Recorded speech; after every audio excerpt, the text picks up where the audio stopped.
Minhas cordiais saudações a todos os nossos diocesanos de Limeira, também aqueles que nos acompanham pelas nossas redes sociais. Antes de mais nada, uma feliz Páscoa a todos, ainda nós estamos na oitava da Páscoa. Eu quero abordar neste programa o tema da misericórdia. Esse próximo domingo, dia 11 de abril, nós celebramos com toda a Igreja o Domingo da Divina Misericórdia. E misericórdia nos leva imediatamente a pensar em perdão. E é justamente o perdão o primeiro dom pascal que nos é oferecido por Jesus ressuscitado. Evangelho de São João, capítulo 20, versículos de 22 a 23. Soprou sobre eles e disse: Recebei o Espírito Santo, a quem perdoardes os pecados, eles lhes serão perdoados. O Espírito de Deus comunica à humanidade uma vida nova e eterna. Vida que começa com o perdão dos pecados. Receber o perdão divino é receber desde já algo da vida eterna. Ser misericordioso é próprio de Deus. E é pela misericórdia que Ele principalmente manifesta a sua onipotência. Quem diz isso é São Tomás de Aquino na Suma Teológica. Ser misericordioso é próprio de Deus.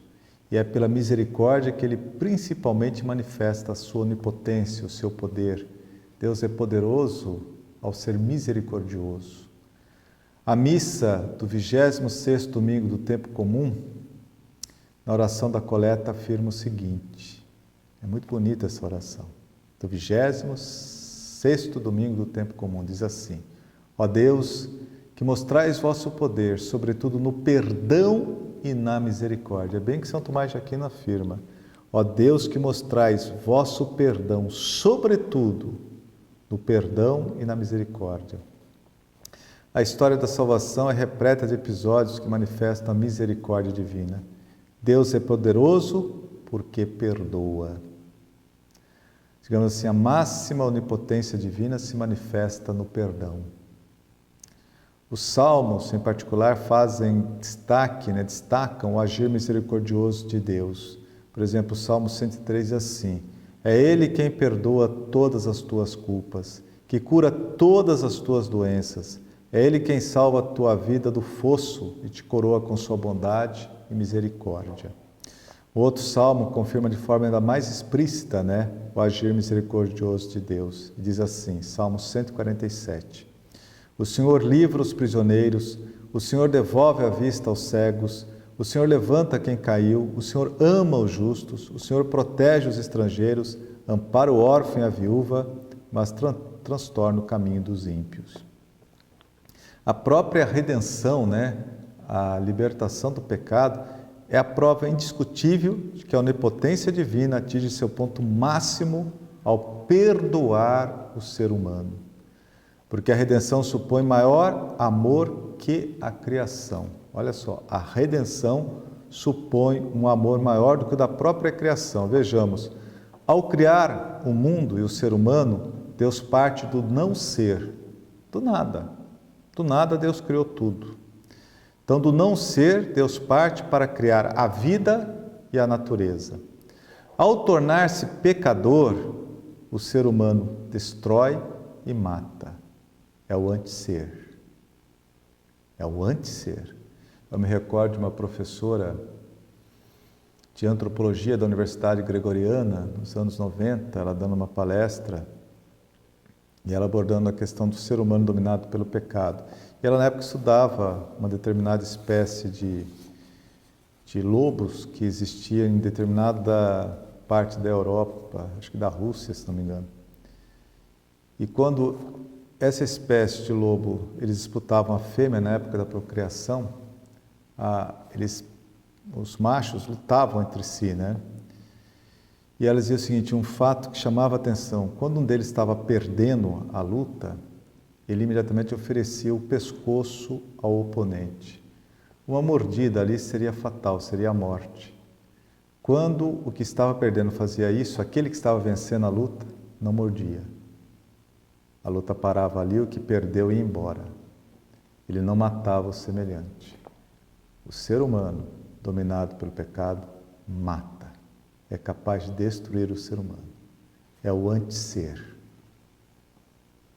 Com o mistério pascal de Cristo, Deus liberta o ser humano do poder do pecado, da condição de antisser, e eleva-o à condição divina. O ser humano passa a comungar da vida do próprio Deus. Tanto que o Papa Emérito Bento XVI, numa de suas reflexões teológicas, diz assim: o corpo ressuscitado de Cristo é a porta de acesso ao céu. Nós participamos da vida divina através de Cristo. Então, o ser humano não é só libertado do pecado, mas ele é levado à condição divina. Por isso que a salvação é até mais ampla que a redenção. A redenção é a libertação do pecado. A salvação é a libertação do pecado e elevação à condição divina. O ser humano passa a participar da natureza divina. Por isso que na redenção se manifesta um amor de Deus maior que o da própria criação. Por isso São Tomás de Aquino diz que o máximo poder de Deus se manifesta quando Ele perdoa, quando Ele ama. Deus perdoa os nossos pecados, porque sua misericórdia é infinitamente maior que nossa miséria. Por isso que o confessionário é o local de encontro da misericórdia divina com a miséria humana.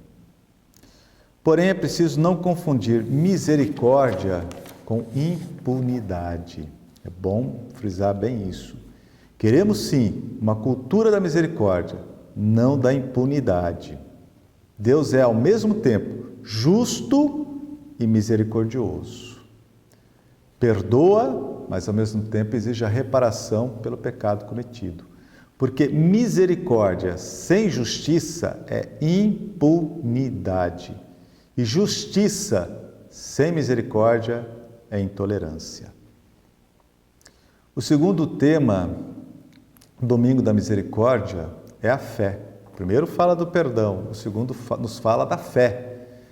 O Evangelho deixa bem claro que a fé em Jesus ressuscitado dá-se via de regra pelo testemunho da comunidade. É o Evangelho de Tomé, tão conhecido de todos nós, essa figura Tomé, que foi apóstolo de Jesus Cristo. Existe um belo quadro daquele pintor Caravaggio. Caravaggio foi um gênio da pintura, em que ele descreve essa cena, de Jesus aparecendo a Tomé e Tomé enfiando a mão no costado aberto. Ele enfia a mão lá dentro e gira, para ter a certeza que é ele mesmo. É uma cena forte, mas muito bonita. Quando nos afastamos da comunidade, facilmente perdemos a fé. Foi o que aconteceu com Tomé. Ele não estava com a comunidade quando Jesus apareceu. E Jesus não fez uma aparição especial para ele, não. Só depois de uma semana, com a comunidade reunida, aí Jesus apareceu novamente a toda a comunidade e ele, Tomé, pôde ter o contato com Cristo. Quando nos afastamos da comunidade, facilmente perdemos a fé e passamos a exigir milagres para crer em Jesus e segui-lo. Tomé, por exemplo, exigiu apalpar as chagas de Cristo, exigiu provas, queria ver e tocar. Aí é fácil acreditar. Isso não é fé. Pelo contrário, fé é acreditar sem ver. Isso é fé. Eu me recordo de São João da Cruz, diz assim, São João da Cruz foi um grande místico, teve muitas graças místicas, doutor da igreja. Me recordo que ele diz assim: se Deus me concedesse a graça de ver um ser celestial, um anjo, eu abriria a mão disso nesse mundo, porque nesse mundo eu quero viver só da fé. Quando eu estiver lá no reino, junto de Deus, aí sim eu verei as belezas celestes, os seres celestiais. Mas aqui, nesse tempo, eu quero viver só da fé. Poxa, às vezes bem diferente da nossa postura, que queremos provas. Fé é uma convicção existencial que nos leva a superar todas as dificuldades. Quem tem fé vence as dificuldades, porque sabe que Deus está ao seu lado. Ele não tira as dificuldades, Ele nos fortalece para a gente vencer as dificuldades. Por fim, o Evangelho da Divina Misericórdia ensina-nos que a verdadeira fé leva-nos a vencer o medo. Medo todos nós sentimos, somos humanos. O medo é humano, antropológico. O medo tem a função de nos deixar atentos e alertas às situações de perigos e de riscos. Ele tem a sua finalidade. É algo necessário à vida. O que não pode acontecer é sermos imobilizados pelo medo. Aí não, aí é prejudicial. E foi o que aconteceu aos discípulos de Jesus, que estavam imobilizados pelo medo. O Evangelho diz, as portas fechadas, janelas fechadas, e Jesus apareceu no meio deles. Por que porta fechada, janelas fechadas? Porque estavam com medo. Medo excessivo. A fé no ressuscitado mudou essa situação. Vencer a imobilidade produzida pelo medo. Vencer os fantasmas produzidos pelo medo. E muitos desses discípulos deram a vida por Cristo.